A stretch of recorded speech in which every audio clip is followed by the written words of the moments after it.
ఇక్కడ జంపన్న గారు మాజీ మావోయిస్ట్ ఎన్నో ఏళ్ళలో కూడా అడవిలో గన్ పట్టుకొని తిరిగిన వ్యక్తి. కానీ మాజీ మావోయిస్ట్ అన్న జంపన్న గారికి చాలా ఐడియా ఉంటుంది ఎట్లా పోరాటం చేయాలి ఏంటి అని చెప్పేసి. కానీ ఇప్పుడు లొంగిపోవాలి ఖచ్చితంగా సాయుధ పోరాటం ఈ పరిస్థితులలో, ఈ పరిణామ పరిస్థితులలో, ఈ క్లిష్టమైన పరిస్థితుల్లో కరెక్ట్ కాదు లొంగిపోవాలని చెప్పేసి జంపన్న గారు ఎందుకు అనాల్సి వస్తుంది అసలు దీనికి సంబంధించి? ఇప్పుడు చర్చ అది కాదు. ఇప్పుడు లొంగిపోవడం లేదనేది ఉంది. ఇప్పుడు ఆల్రెడీ వాళ్ళు చనిపోయిన సందర్భంగా ఇప్పుడు ఏంటిది అనేది ఎన్కౌంటర్ ఏందనేది తప్ప నేను చెప్పే విషయం ఇప్పుడు ఈ సందర్భంగా ఇప్పుడు ఆల్రెడీ వివిధ సందర్భాల్లో చెప్తున్నా. నేను చెప్పే విషయం వేరు పరిస్థితులు అనుకూలంగా లేవు. వాళ్ళు రాసుకున్నది నేను కొత్తగా చెప్పేది ఏం లేదు. వాళ్ళు కూడా ఏంటంటే 2024 నవంబర్ లోపలనే ప్రజా సంఘాలు, ప్రజా ఉద్యమాలు దెబ్బతిన్నాయి, రిక్రూట్ లేదు, యుద్ధానికి అనుకూలమైన పరిస్థితులు లేవు, దెబ్బతిన్నాయి. కాబట్టి వాళ్ళు ఏం చేయాలనేది వాళ్ళు రాసుకున్నారు 2024 నవంబర్లో. నేను చెప్తున్నది అంత సిద్ధాంతం. ఇప్పుడు ఆ సిద్ధాంతం చర్చ ఇప్పుడు ఈ సందర్భంగా అవసరం లేదు, ఎప్పుడైనా మాట్లాడుకోవచ్చు. కానీ కాబట్టి వాళ్ళు ఆలోచిస్తున్న దాని ప్రకారంగా ఏంటంటే నేను చెప్తున్న విషయము అంటే నష్టపోయే కంటే కూడా మీరు ఈ రకంగా ఉండే కంటే కూడా ఇది గెలవలేని పరిస్థితి, అంటే విజయం లభించదని మీకు అర్థమవుతుంది. నేను చెప్పేది పక్క పెట్టండి. మీకు కూడా అర్థమవుతున్నప్పుడు, విజయం లభించదని అర్థమైనప్పుడు ఇంకా అనవసరంగా ప్రాణాలు పోగొట్టుకోవడం కంటే కూడా మీరు విధానాలు మార్చుకుంటే మీకు అర్థమవుతుంది. నేను చెప్పాల్సిన పని లేదు. అంటే లొంగిపోతావా, నువ్వు ఏం చేస్తావు అనేది తర్వాత విషయం. ముందు నీకు ఫస్ట్ పరిస్థితి మారింది అర్థం చేసుకుంటే ఏం చేయాలో ఈజీగానే అర్థమవుతుంది అది. కాబట్టి అనవసరంగా త్యాగాలు వద్దది, ఉపయోగం లేదు అది. నేను చెప్తున్నది ఏందో మీరు ఇక్కడికి వచ్చి కూడా ఏంటంటే మీరు పని చేయండి. ఇక్కడ ఇప్పుడు ఈ దేశంలో పట ఏదైతుందో 140 కోట్ల ప్రజల్ని ఆర్గనైజ్ చేయాలి మనం, అంటే సంఘటిత పరచాలి, వాళ్ళ చైతన్యవంతం చేయాలి. అంటే మనం ఇక్కడ చెయ్యలేము అని కూడా తప్పది. ఇక్కడ చెయ్యలేము, అడవిలో మాత్రమే ఉండి చేస్తామంటే అడవి నుండి ఏం చేస్తావు? ఇప్పుడు ఒకనాడు చేసినావు నిజమే, అడవి నుండి పోరాడినావు. అడవిలో కాదు మైదానంలో ఉన్నావు. అడవిలో ఎందుకున్నావు? తెలంగాణ లేమా, ఆంధ్ర లేమా, ఒరిస్సా లేమా, హైదరాబాద్ లేమా, వరంగల్ పక్కపంటి దళాలున్నాయి. హైదరాబాద్ కూడా తుపాకులు వేసుకొని దళాలు కూడా తిరిగిన ఉంది. కాబట్టి ఎన్నో పోరాటాలు చేసినాం, ఎంతో విజయవంతం చేసినాం, ఎంతో చైతన్యవంతం చేసినాం. ఇలా మరి లేదు, కార్మికులను చేయటం లేదు, విద్యార్థులను చేయటం లేదు, రైతులను చేయటం లేదు, మేధావులను చేయటం లేదు, తర్వాత దళితులను చేయటం లేదు, బీసీలను చేయటం లేదు, ఆదివాసులను చేయటం లేదు. మరి దేశంలో కూడా వీళ్ళందరినీ ఎవరు చేయాలంటే నిజమైన కమ్యూనిస్ట్ పార్టీ కదా. అంటే విప్లవం సాధించాలనుకున్న పార్టీకి తప్పనిసరిగా ఈ ప్రజలను ఆర్గనైజ్ చేయాలి. ఇది బహిరంగంగానే చేయాలి. నువ్వు రహస్యంగా చేయడం అంటే తల కింద మీద పెట్టే చెయ్యవు. నువ్వు రహస్యం అని అంటే అదేంటిది మావోయిస్టు పార్టీ సంబంధం అంటారు. సంబంధం అంటే తీసుకుపోయి జైలు ఎత్తారు, చంపేస్తారు. చూస్తలేమో మనం.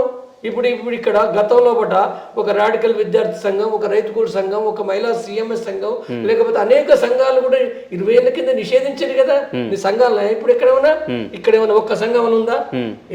ఏ సంఘం లేదు. ఏ సంఘం కూడా నీకు ఐక్యత లేదు. ఏముంటుంది అందులో అంటే ఎప్పుడోసారి స్టేట్మెంట్ వస్తే ఆ స్టేట్మెంట్ చూసుకున్నారు. ఇప్పుడు ఈ మధ్య కాల ప్రచారం అంటే చనిపోడు, సరెండర్ కదా, ఇంకేమున్నది మావోయిస్టు ప్రచారం అంటే? మరి ఈ దేశ ప్రజల కోసం ఎవరు చెప్పాలి? ఈ రైతుల కోసం ఎవరు చెప్పాలి? కార్మికుల కోసం ఎవరు చెప్పాలి? ఇప్పుడు కార్మికులకు సంబంధించి కేంద్ర ప్రభుత్వం ఏదైతుందో అనేక చట్టాలు వాళ్ళ పైన ఒక నిర్బంధమైన వాళ్ళ యొక్క పరివారం పెంచే చట్టాలు ఏవైతే వచ్చినాయి. మరి ఎవరు చెప్పాలి? ఎవరు ఆర్గనైజ్ చేయాలి? ఎవరు ఉద్యమాలు చేయాలి? రైతుల గురించి ఎవరు ఉద్యమాలు చేయాలి? బీసీల గురించి ఎవరు ఉద్యమాలు చేయాలి? బీసీ 42%, 50% కావాలని అంటే మావోయిస్టు పార్టీ చేయొద్దా? ఏది చేయకపోతే మరి అక్కడ ఉండి తుపాకులతో ఎట్లయితుంది? ఈ ప్రజలు ఎట్లా అర్థం కావాలి? వాళ్ళ చైతన్యం ఎట్లా రావాలి? ప్రజలే చరిత్ర నిర్మాతలు అంటున్నాం. కాబట్టి ఇప్పుడు దాని గురించి కంటే కూడా ఇప్పుడు సాయుధ పోరాటం నేను చెప్తున్నది ఏందో అది ఇప్పుడు ఇవాళ దానికి నడవలేదు, సాధ్యం కాదు. రేపు ఒక రోజు వచ్చే రోజు వస్తుంది. తుపాకులు పట్టుకుంటే రేపు ఒక రోజు నువ్వు ముందు ఫస్ట్ ప్రజలు చైతన్యవంతం చేయి. ప్రజల్లో వచ్చి ఇప్పుడు ఏం లొంగిపోతే తప్పేం కాదు. లొంగిపోతే అంటే ఎవరు లొంగిపోతున్నావు? ఏ ఎస్ఐకి, ఏ ఎస్పీకి, ఏ గవర్నర్కు, ఏ ముఖ్యమంత్రికి లొంగిపోతలేవు. ఏ పార్టీకి లొంగిపోడు కాదు ఇది. నువ్వు రాజ్యాంగానికి సరెండర్ అవుతున్నావు. రాజ్యాంగాన్ని ఇవాళ గౌరవించాలి మనం తప్పనిసరిగా. రాజ్యాంగాన్ని అమలు చేయ పాలక వర్గాలు చేయటం లేదు, ఏ ప్రభుత్వాలు చేయాయి. కానీ అమలు అంటే దానికోసం పోరాటాలు ప్రజలు చెప్పాలి, చైతన్యవంతం చేయాలి. నువ్వు పోరాడే క్రమంలో కూడా ప్రజలు డిసైడ్ చేసుకుంటారు కదా. ఇప్పుడు బీసీ రిజర్వేషన్ కోసం కూడా పోరాడుతూనే ఉన్నారు కదా, ఊపుకుంటుండ్రా? ప్రభుత్వాలు రకరకాల ఎత్తుగడలు వేస్తున్నాయి, పార్టీలు చేస్తుండ్రు, కానీ పోరాడతారు కదా. బీసీ దానికి పోరాడతారు, ఎస్సీ దానికి పోరాడతారు, మహిళా రిజర్వేషన్ పోరాడతారు, 49 జీవో అంటే ఇప్పుడు ఆంధ్రప్రదేశ్లో కూడా ఇప్పుడు తెలంగాణ గవర్నమెంట్ బంద్ పెట్టుకుంది కదా. కాబట్టి ఇవన్నీ కూడా ఏంటంటే ప్రజల్ని చైతన్యవంతం చేస్తూ మనం చేయాల్సి ఉంటుంది. చైతన్యవంతమయ్యే క్రమంలో రేపు ఒక రోజు తప్పనిసరిగా అందరు కూడా ఈ ప్రభుత్వాలు పనికిరావు, ఇవి ఈ బూర్జువా పార్టీలు పనికిరావు, తప్పనిసరిగా మన రాజ్యం రావాలని వాళ్ళు కోరుకుంటే, శ్రామిక వర్గం రాజ్యం రావాలి, పేదోళ్ళ రాజ్యం రావాలి, సమానత్వం రావాలి అనుకున్న రోజు తప్పనిసరిగా వాళ్ళు తిరుగుబాటు చేస్తారు. ఆ తిరుగుబాటు వచ్చే విధంగా మనం జాగ్రత్తగా ఓపికగా మనం చెప్పుకుంటూ చేయాలి. ఇప్పుడు తుపాకీ పట్టడం అంటే కూడా ఎవడు పడతలేడు, పట్టడం అది కూడా లేదు కదా.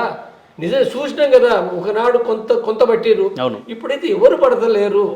బాధ ఉంది, మావోయిస్ట్ పార్టీ అంటే బాధ ఉంది. మావోయిస్ట్ పార్టీ అంటే కూడా ఇప్పుడు ఇడుమ ఒక హీరో, మొత్తం దేశానికి ఐకాన్, కానీ పోతారా? పోరు. సోషల్ మీడియాలో ఉన్నది అయితే ప్రశ్నిస్తారు, పోరు. కానీ సోషల్ మీడియాలో బట్ట తప్పనిసరిగా యూత్ ఏదైతే ఉందో అందరు ఆలోచిస్తున్నారు, ఎందుకు చంపింది ఇడుమను చంపడం ఏతుందో అంటే ఒక ప్రజల కోసం పనిచేసిన నాయకుడిని వీళ్ళందరూ కూడా మావోయిస్టులు ప్రజల కోసం పనిచేస్తున్నారు, త్యాగం చేస్తున్నారు. అన్ని వదిలిపెట్టుకొని వాళ్ళ ఇంటి కోసం కాదు, వాళ్ళ కుటుంబం కోసం కాదు. ఈ దొంగలు ఇక్కడ బయట ఎంత అంటే ఈ పార్టీల నాయకులు అంటే కాంట్రాక్టర్లు లేదా పెట్టుబడిదారులు ఉన్నారు, వాళ్ళు దోపిడీ చూస్తున్నారు ప్రజలు. కాబట్టి మావోయిస్టులు మంచోళ్ళు కదా. కాబట్టి ఈ అర్థంలో ఒకటి ఏంటంటే వాళ్ళు అంటే ఇది ఇడుమా నుంచి అయినా మావోయిస్ట్ నుంచి అయినా నేర్చుకుంటారు. కానీ నేర్చుకుని ఎట్లా నేర్చుకుంటారు? ఇప్పుడు తుపాకీ పట్టరు, వాళ్ళు పట్టే పరిస్థితి లేదు. నువ్వు ఏమన్నాను అభిమానిస్తారు మావోయిస్టులు అంటే మంచోళ్ళే, కానీ తుపాకీ పట్టంటే ఇప్పుడు పోతారా? ఎవ్వరు పోరు. ఎందుకంటే ఇప్పుడు సెల్ ఫోన్ కావాలి, సైకిల్ మోటార్ కావాలి, గర్ల్ ఫ్రెండ్ కావాలి. యూత్కి ఇదే కదా కావాల్సింది, సినిమాలు కావాలి. ఇప్పుడు అడవిలో పోయి అక్కడ పోయి ఏంటంటే ఆ కష్టాలు పడతాం అనుకుంటారా? పడరు. కాబట్టి ఇక్కడ చేస్తారు వాళ్ళు తప్పకుండా చేస్తారు, మాట్లాడతారు. కాబట్టి నువ్వు ఇక్కడ వచ్చి చెయ్యండి, చర్చించండి, మార్చాలి. ఇది తప్ప సరెండర్ అంటే ఏమీ లేదు, అందులో ఏం కోల్పోయేది లేదు, అవమానం కాదు. మీరు ఇక్కడికి వచ్చేసి ప్రజలు చైతన్యవంతం చేయండి. చేస్తే ఏంటంటే రేపు తప్పనిసరిగా మారుతుంది.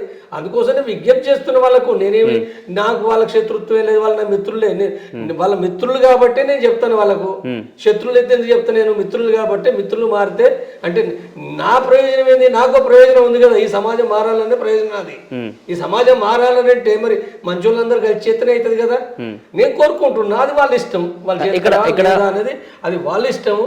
కాబట్టి అందరికి కనబడదు. నేను ఒక్కరిగా చెప్పేది అందరు చెప్తున్నారు, చాలా మంది చెప్తున్నారు చాలా సందర్భాలుగా. మీరు రండి అని ప్రాధాయపడుతున్నారు. మీరు రండి, చనిపోకండి, మీరు అనవసరంగా చనిపోకండి, తప్పేం కాదు. మీరు వాస్తవంగా శాంతి చర్చలు జరగవచ్చు. శాంతి చర్చలు జరిగితే ఈ సమస్య ఉండేది కాదు. అది గవర్నమెంట్ చెప్పి యాస్టకు వచ్చింది. ఎన్ని చెప్పినా వినటం లేదు. అది గవర్నమెంట్ సంపుడే తప్ప. ఇక్కడ హిడ్మా చనిపోయిన తర్వాత హిడ్మా యొక్క అల్లుడు రంగంలోకి దిగాడు. అతనే బాడ్సే దేవా అని చెప్పేసి కూడా పెద్ద ఎత్తున మళ్ళీ కూడా ఆ వార్త నడుస్తుంది. ఎవరు ఈ బాడ్సే దేవా? అంత డేంజరస్ అసలు? ఎవరండి? ఇప్పుడు అల్లుడు ఏంది, మామేంది, తాను తమ్ముడేంది? పార్టీలో పద్ధతి ఉంటుంది తప్ప పార్టీలో పట్ట ఎవరు నాయకులు అనేది ఏందో. ఇప్పుడు హిడ్మా మావోయిస్ట్ పార్టీ నాయకుడు కాదు కదా. ఆయన వన్ ఆఫ్ ది మెంబర్. ఆయన కేంద్ర కమిటీలో కూడా 10-15 మందిలో కూడా ఆయన ఒక మెంబరు. స్టేట్ కమిటీ ఉన్నారు, వేరు అవుతారు కదా. స్టేట్ కమిటీ వేరే అవుతారు, బేటాలకి వేరే అవుతారు. లేకపోతే అక్కడ ఎవరైతే ఉందో వాళ్ళు ఎంపిక చేసుకుంటారు తప్ప ఈయన అవుతాడు ఆయన అవుతుందంటే మీడియాలో ఎవరికి ఏది దొత్తిందంటే అది పెడతాడు. ఎవరు చెప్పారు? ఆ కమిటీలో చెప్పారా? మావోయిస్ట్ పార్టీ చెప్పిందా? మావోయిస్ట్ పార్టీ విషయాలు వీళ్ళకి ఏం తెలుసు? ఏమి తెలివాయి? ఇప్పుడు ఇడుమాను 100 సార్లు 200 సార్లు సరెండర్ చేశారు, 200 సార్లు చంపారు. ఎవరు? ఇప్పుడు ఆ ఛానల్ కొన్ని ఛానల్స్ ఉన్నాయి. ఇక నేను పేరెందుకు ఎప్పుడు కానీ వాళ్ళు ఎప్పటికీ అది పెడుతూనే ఉంటారు. గణపతిని కూడా ఎన్నిసార్లు లొంగ తీశారు, గణపతిని లొంగ తీస్తారు. ఇప్పుడు ఇవాళ కూడా ఇప్పుడు ఎన్ని ఊహాగాలు చేశారు. మల్లారాజు రెడ్డి వస్తాడు, దేవ్జీ వస్తాడు, ఇంకెవరు వస్తారు, ఇవన్నీ పెట్టుకుంటారు. ఇవన్నీ ఏంటంటే అవి పెట్టేస్తే ఏంటంటే చూస్తారు, అరే నిజమేనా అని చెప్పి చూస్తారు. కాబట్టి ఇక వాళ్ళకి ఏమీ లేదు. జర్నలిజం అంటే ఇవాళ అంటే జర్నలిజం అనే దానికి కూడా ఏంటంటే ఏమీ లేదు. అంటే వ్యాపారం, పెట్టుబడిదారి విధానం. అంటే ఇప్పుడు సరుకులు ఎట్లయితే అమ్ముకుంటానికి వాడు ఎట్లా చేస్తాడో అంటే సేమ్ జర్నలిజం కూడా ఇక అన్నిట్లాగానే ఇది అయిపోయింది. అది నువ్వు నీది అమ్ముకోవాలి, నీ ఛానల్ పోవాలనంటే అంతే. ఇది కథ. అబద్ధాలు రాస్తారు, ఘోరంగా రాస్తారు. ఇడుమ చనిపోతే కూడా ఎవరి పేర్లు అడ్డగోలుగా పెడతారు. ఆడ సోను అని, ఆశన్ అని ఇష్టం ఉన్నట్టుగా పెడతారు. వాళ్ళకి ఇక ఒకటి పెట్టాలి, ఒకటి పెట్టవద్దు అనేది ఏమీ లేదు, ఇష్టం ఉన్నట్టుగా పెడతారు. అది చివరిగా ఏం చెప్తారు? ఇటు కేంద్ర ప్రభుత్వం ఏమో ఇప్పుడే మాకు ఖచ్చితంగా ఆపరేషన్ కగారుతో లేపేస్తాం, లేకపోతే లొంగిపోండి అని చెప్పేసి ఒక డేట్ అయితే ఖరారు చేసింది, ఒక ఎక్స్పైరీ డేట్ ఇచ్చింది మావోయిస్టులందరికీ. మరి మావోయిస్టులు చాలా మంది లొంగిపోతున్నారు, ఎంతో మంది కూడా చనిపోతా ఉన్న పరిస్థితి. ఇటు మావోయిస్టులకు కావచ్చు, కేంద్ర ప్రభుత్వం కావచ్చు, మీ తరపున ఏం చెప్పాలనుకుంటారు? ఇప్పుడు వాళ్ళు డేట్ ఏది పెట్టినా డేట్ పెట్టడం మన సంవత్సరంలో కానీ చూస్తున్నాం. ఈ డేట్ పెట్టుడు అనేది విచిత్రమైనది, ప్రపంచంలో ఎక్కడ లేదు. ఏ పార్టీ భారతదేశంలో కూడా ఎన్నడూ పెట్టలే. పెళ్లికి కూడా డేట్ పెట్టినా కూడా పెళ్లి డేట్లు ఎగిరిపోతాయి వాళ్ళకి ఇష్టం లేకపోతే వేరు వేరు కారణాల రీత్యా. మరి ఈ డేట్లు ఏందో ఈ డేట్ల ప్రకారంగా ఇది చేసుడు ఏందో అంటే ఇదంతా కూడా ఒక తప్పు. ఒక అంటే ప్రజానీకంలో కూడా ఒక రకంగా అంటే కొంత మానసిక స్థితిని టెర్రర్ చేయడం అనేది. సరే వాళ్ళు విజయాలు సాధిస్తారు, కొన్ని విజయాలు ఏంటంటే వాళ్ళకు వీళ్ళ బలహీనతలు మావోయిస్ట్ పార్టీ అంటే వాళ్ళ విజయాలు ఎక్కడంటే వాళ్ళ యొక్క గొప్పతనం నేను అనుకుంటలేను. సరే మిలిటరీ పెరిగింది, వాళ్ళకి ఎలక్ట్రానిక్ పెరిగింది, ఇవన్నీ పెరిగినాయి. కానీ దానికి తగినట్టుగా మావోయిస్ట్ పార్టీ అది తయారుగా లేకపోవడం, తన బలహీనతలు ఉండడము. ఇప్పుడు అదే కదా ఇప్పుడు ఇడుమాపోయినరు. మరి ఇప్పుడు దీన్ని ఏమనుకోవాలి అంటే ప్రభుత్వం సరే ట్రాప్ వేసింది నిజమే, కానీ మరి నీకు కూడా ఉండాలి కదా తెలివి, నువ్వు కూడా ఆలోచించాలి కదా ఎట్లా పోవాలి, ఎవరితోటి పోవాలి, ఎందుకు పోవాలి, ఇవన్నీ ఉండాలి. పోయినరు అరెస్ట్ అయిన అక్కడ ఇది నష్టమే కదా. కాబట్టి ఏవైతున్నాయో మావోయిస్ట్ తెలివిగా పనిచేయాలి, పనిచేస్తేనే తప్ప అది కాదు అది. కాబట్టి ఇక్కడికి వచ్చినప్పుడు ఏంటంటే సరే గవర్నమెంట్ కొన్ని విజయాలు లభిస్తున్నాయి, కానీ ఈ విజయాలు అనేవి అవుతున్నాయో అంటే రేపు అంటే మనము గమనించాల్సిందే. అంటే ఇప్పుడు ఇంకో 4 నెలలే కదా ఉన్నది, నవంబర్ అంటే ఇది నవంబర్ అంటే మార్చే కదా, 4 నెలలే కదా. కాబట్టి 4 నెలల్లో ఒకటి ఏంటంటే అది అంటే మొత్తంగా ఇన్ని రాష్ట్రాల్లో ఒకట సరే వాళ్ళే సరెండర్ అయితేనో వేరు, సరెండర్ అంటే అయ్యే అవకాశం ఉంది, కొంత పెరుగుతుంది. వాళ్ళు సరెండర్ అయితే నువ్వు చేసేది ఏమి లేదు, మీ విజయం ఏమి లేదు.